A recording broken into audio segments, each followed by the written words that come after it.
भारत माता की। क्यों भाई, क्या हो गया पाटलिपुत्र वालों की आवाज को? मोदी जी को तीसरी बार प्रधानमंत्री बनाना है या नहीं बनाना है? बिहार की सभी सीटों पर एनडीए को जिताना है या नहीं जिताना है? तो भले आदमी ऐसी आवाज नहीं चलती।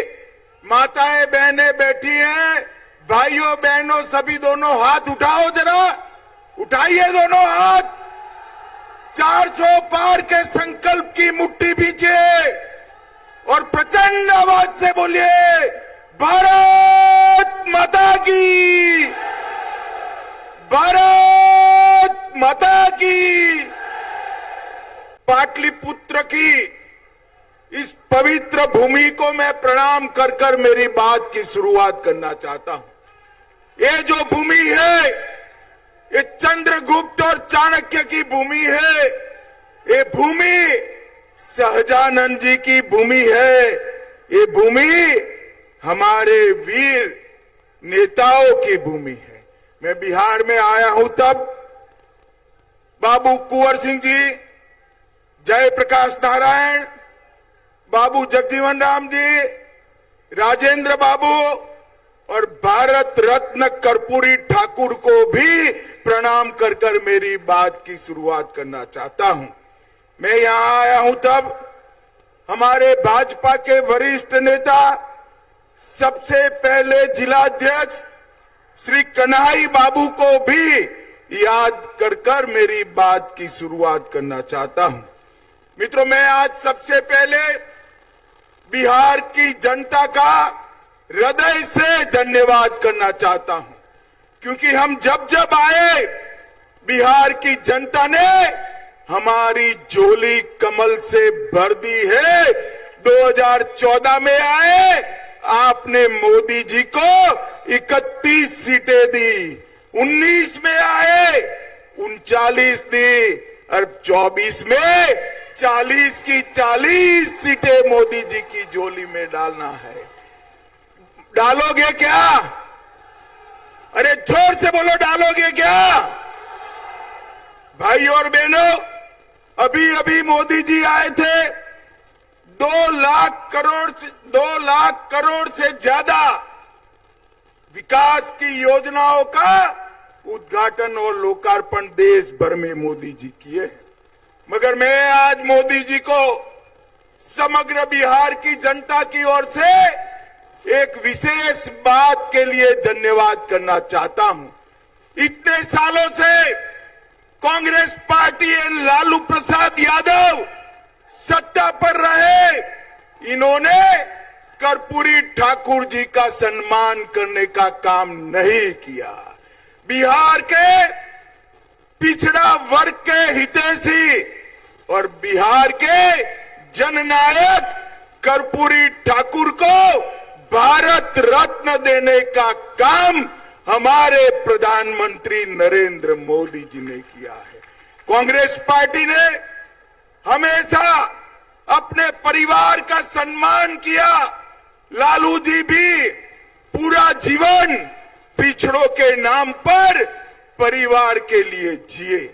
भाई और बहनों, मैं आपको बताना चाहता हूं, कांग्रेस की नेता सोनिया गांधी का एकमात्र लक्ष्य है राहुल गांधी को प्रधानमंत्री बनाना, और लालू जी का एकमात्र लक्ष्य है इनके बेटे को मुख्यमंत्री बनाना।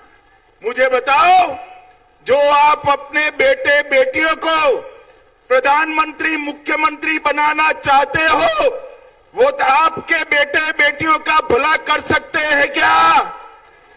जोर से बोलिए, कर सकते हैं क्या? पिछड़ा वर्ग का, अति पिछड़ा वर्ग का, दलित का, गरीब का अगर कोई भला कर सकता है तो केवल और केवल नरेंद्र मोदी जी और भारतीय जनता पार्टी कर सकती है। इसलिए हमने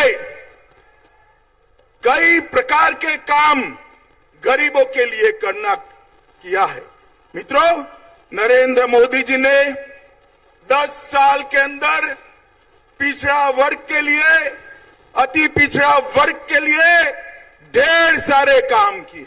मोदी जी ने कई सारे काम किए और लालू जी जिनकी गोदी में बैठे हैं, वो कांग्रेस पार्टी ने हमेशा पिछड़ा अति पिछड़ा का अपमान करने का काम किया। मित्रों, कांग्रेस पार्टी की सरकार थी, सालों तक काका साहेब कालेलकर कमीशन की रिपोर्ट को वो दबा कर बैठे।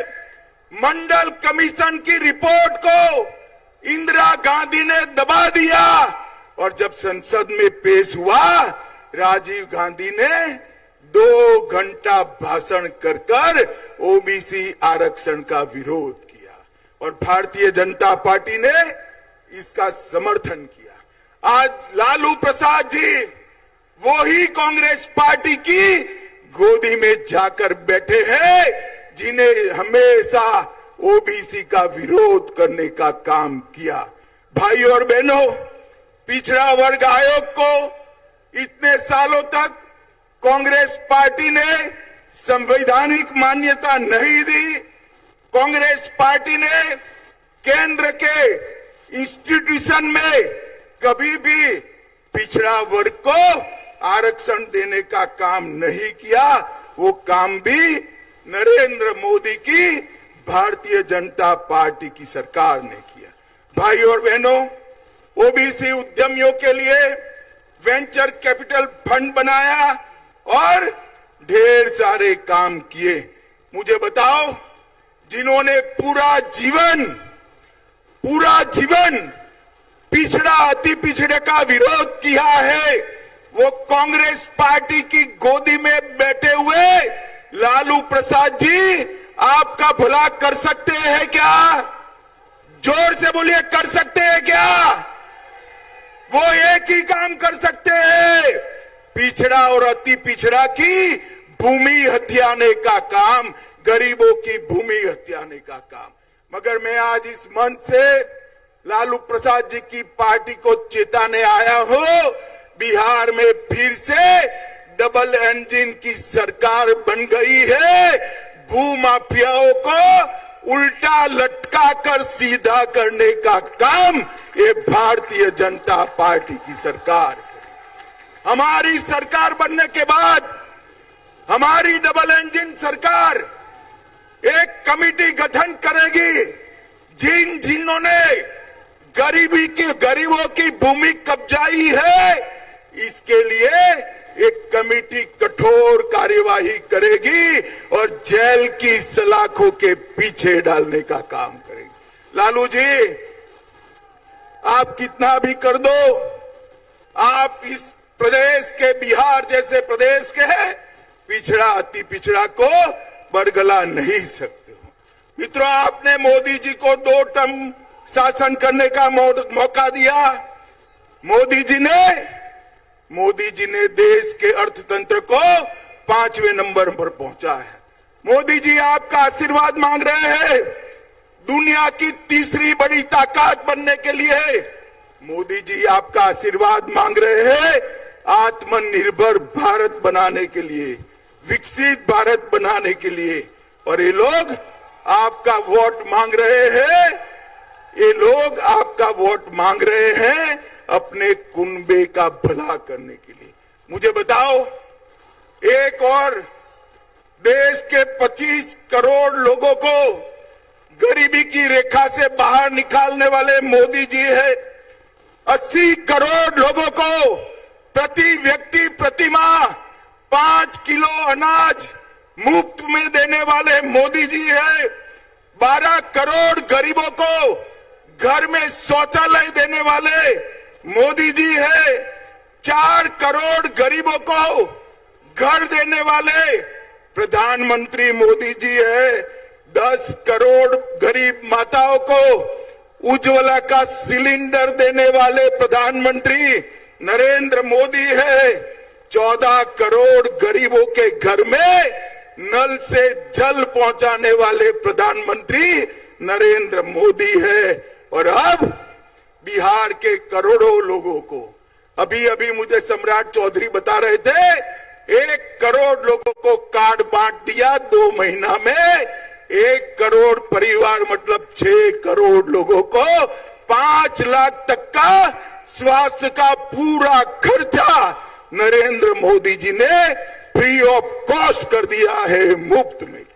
अब किसी भी गरीब के घर में बीमारी आती है तो इसको कोई चिंता करने का जरूरत नहीं है।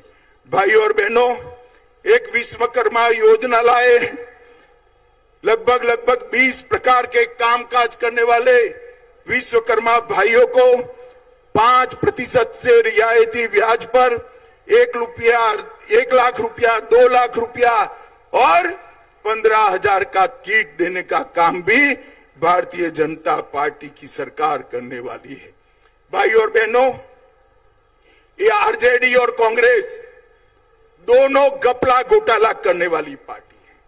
मैं बताता हूं, आरजेडी ने चारा घोटाला किया, वर्दी घोटाला किया, पाइप घोटाला किया, मेगा घोटाला किया, रेलवे के होटल के आवंटन का घोटाला किया, बालू घोटाला किया और बेनामी संपत्ति बेटे बेटियों के नाम से अरबों रुपयों की जब्त की। मित्रों, कांग्रेस ने भी कोयला घोटाला, कॉमनवेल्थ घोटाला, 2G घोटाला, ऑगस्टा वेस्टलैंड घोटाला, लैंड फॉर जॉब घोटाला, बोफोर्स घोटाला, शारदा चिट फंड करने का काम भी कांग्रेसियों ने किया। और मोदी जी एक गरीब के घर से आया हुआ आदमी है। एक चाय बेचने वाले गरीब का बेटा आज देश का प्रधानमंत्री बना है। इतने साल हो गए, 23 साल से मुख्यमंत्री प्रधानमंत्री है मोदी जी। उन पर 25 पैसे का भ्रष्टाचार का आरोप हमारे विरोधी भी नहीं लगा सकते। इस प्रकार का शासन नरेंद्र मोदी जी ने किया है। अंत में भाई और बहनों, मोदी जी को एक तीसरा मौका दीजिए, 400 पार कराइए। मैं आपको विश्वास दिलाता हूं, गरीबी से मुक्त भारत बनाने का काम नरेंद्र मोदी जी करेंगे। पिछड़ा अति पिछड़ा का कल्याण नरेंद्र मोदी जी करेंगे। भाई और बहनों, अंत में मैं इतना कहना चाहता हूं, मुझे बताओ, ये कश्मीर जो है ये हमारा है या नहीं है? ऐसे नहीं भाई, जोर से बोलो, लालू तक आवाज जाए ऐसे। ये कश्मीर हमारा है या नहीं है? धारा 370 हटनी चाहिए थी या नहीं हटनी चाहिए थी? ये लालू, कांग्रेस, सभी लोग मिलकर 75 साल से धारा 370 को संभाल कर बैठे थे। आपने मोदी जी को दूसरी बार प्रधानमंत्री बनाया। धारा 370 को मोदी जी ने 5 अगस्त 2019 को समाप्त कर कश्मीर को हमेशा के लिए भारत के साथ जोड़ दिया। भाई और बहनों, मुझे बताओ, अयोध्या में राम मंदिर बनना चाहिए था या नहीं बनना चाहिए था? जोर से बोलो, बनना चाहिए था या नहीं बनना चाहिए था? यही लालू प्रसाद यादव है जिसने अडवाणी जी को पकड़कर राम रथ को रोका था। लालू जी, आप कुछ नहीं कर सकते, बिहार की जनता हमारे साथ है। मोदी जी ने राम मंदिर का भूमि पूजन भी किया और राम लल्ला का प्राण प्रतिष्ठा करने का काम भी मोदी जी ने। इसके साथ साथ मोदी जी ने इस देश में से आतंकवाद, नक्सलवाद को भी समाप्त किया। भाई और बहनों, इस देश को सुरक्षित बनाने का काम केवल और केवल मोदी जी कर सकते हैं। इस देश को समृद्ध बनाने का काम केवल और केवल मोदी जी कर सकते हैं। और पिछड़ा और अति पिछड़ा वर्ग का उत्थान करने का काम भी केवल और केवल मोदी जी कर सकते हैं। मुझे बताइए, मैं आज इस पाटलिपुत्र की महान भूमि पर आया हूं। आने वाले दिनों में देश का चुनाव होने वाला है। बिहार की जनता 40 में से 40 सीटें एनडीए को मोदी जी की झोली में डालेगी क्या? जोर से बोलिए, डालेगी क्या? मोदी जी को तीसरी बार प्रधानमंत्री बनाएंगे क्या? मोदी जी को तीसरी बार प्रधानमंत्री बनाने के साथ साथ 400 पार कराएंगे क्या? जोर से बोलो, कराएंगे क्या? तो मेरे साथ दोनों हाथ उठाइए, उठाइए दोनों हाथ, विजय के संकल्प की मुट्ठी बींचिए और प्रचंड आवाज से बोलिए, भारत माता की, भारत माता की, वंदे वंदे, बोलिए जय श्री राम, जय जय श्री राम।